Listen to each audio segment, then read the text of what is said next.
शाही ईदगाह के अमीनी सर्वे निरीक्षण को लेकर कोर्ट में 25 जनवरी की तारीख लगी है। शाही ईदगाह पक्ष को पूरे कागज नहीं मिलने के कारण ये तारीख लगी है। श्री कृष्ण जन्मभूमि और शाही ईदगाह मस्जिद जमीनी विवाद पर कोर्ट में सुनवाई हुई। सीनियर डिवीजन कोर्ट में हुई श्री कृष्ण जन्मभूमि की 1337 एकड़ जमीन के मालिकाना हक को लेकर हिंदू सेना की याचिका पर सुनवाई हुई। हिंदू सेना के उपाध्यक्ष विष्णु गुप्ता की अपील पर शाही ईदगाह के अमीनी सर्वे के निरीक्षण का आदेश किया गया था। सीनियर डिवीजन कोर्ट के न्यायाधीश सोनिका वर्मा ने ये आदेश किया था। कोर्ट में दोनों पक्षों के वकीलों की बहस के बाद कोर्ट ने मामले का संज्ञान लिया। 25 जनवरी को अगली सुनवाई होगी।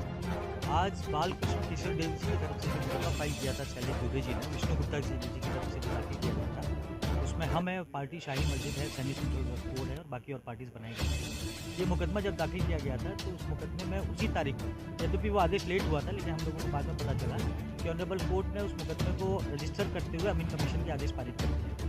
जब हमें इसकी जानकारी हुई तो हम अदालत में अपेयर हुए और हमने एक प्रार्थना पत्र किया कि ये मुकदमा हमारे खिलाफ दाखिल कर दिया गया है, इसके कोई नोटिस और सम्मन हम पर अब तक नहीं मिले हैं, लिहाजा सबसे पहले हमें वाद पत्र के जितने भी पेपर्स हैं उससे रेलेवेंट उनकी कॉपीज दिलवाई जाए और हमें भी अपना पक्ष रखने का मौका दिया जाए। वो दरखास्त ऑनरेबल कोर्ट ने आज हियरिंग के लिए रखी हुई थी। इसके अलावा एक अमीन कमीशन चूँकि जारी नहीं हो पाया था क्योंकि उसकी पैरवी विद इन टाइम वादीगढ़ ने नहीं की थी, तो एक एप्लीकेशन में लास्ट डेट पर यह भी दी थी कि अगर इस पैरवी के संबंध में कोई एप्लीकेशन वादीगढ़ की तरफ से मूव की जाती है तो इस पर भी ऑनरेबल कोई आदेश पारित करे, उससे पहले हमें अपना पक्ष रखने का मौका दिया जाए। ऑनरेबल कोर्ट ने इन सारी एप्लीकेशन के डिस्पोजल की डेट आज लगा दी। आज जब अदालत में उपस्थित हुए और वादीगढ़ की तरफ से हमें कुछ कॉपियां दी गई, उनका अवलोकन करने के बाद हमने फिर पुनः 2 प्रार्थना पत्र आज दिए कि ये मुकदमा इनका 711 रिजेक्शन ऑफ प्लेंट होना चाहिए as per the provision of CPC, क्योंकि ये प्लेसेस ऑफ वर्शिप एक्ट से बाहर है और लिमिटेशन एक्ट से भी बाहर है। वो एप्लीकेशन हमने आज मूव की है।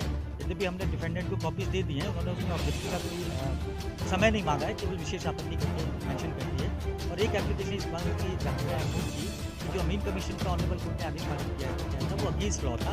एक तो हमें सुनवाई का मौका नहीं मिला था लीगली, जैसे प्लेंट के कंटेंशंस हैं, जैसे असर्शंस हैं या उसमें जो भी बातें कही गई हैं उनके आधार पर अमीन कमीशन जारी नहीं हो सकता, उस आदेश को रिकॉल किया। उसकी हेयरिंग में भी ऑनरेबल कोर्ट ने 25 एक तारीख फिक्स कर दी है और आज केवल उसी एप्लीकेशन का डिस्पोजल किया उन्होंने जो हमने कॉपीज मांगने की जो दरखास्त लगाई थी। ऑनरेबल कोर्ट ने कहा कि केवल मैं इस पर आदेश पारित करूंगी और प्लेंटिफ को डायरेक्ट किया है कि वो सारी कॉपीज हमें अवेलेबल चाहिए।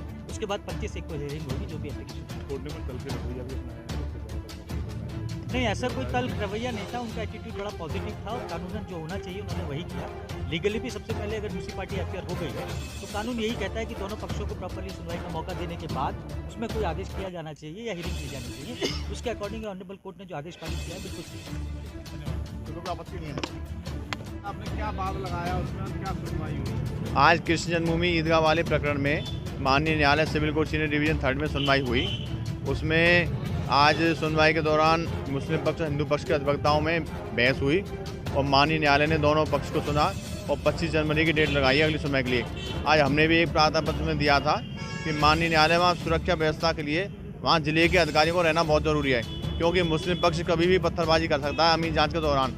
इसलिए वहाँ शांति व्यवस्था कायम के लिए वहाँ डीएम, एसएसपी और यहाँ के जो महापौर हैं और सीएमओ साहब का उपस्थित रहना बहुत ज़रूरी है, क्योंकि नापतोल के लिए पटवारी की जरूरत पड़ेगी, सफाई कर्मचारी की जरूरत पड़ेगी, लाइट के लिए, रोशनी के लिए विद्युत कर्मचारी की जरूरत पड़ेगी। इसलिए जिले के आला अधिकारियों का रहना वहाँ बहुत ही ज़रूरी है। तो माननीय न्यायालय ने सुनवाई के लिए 25 जनवरी की डेट लगा दी है।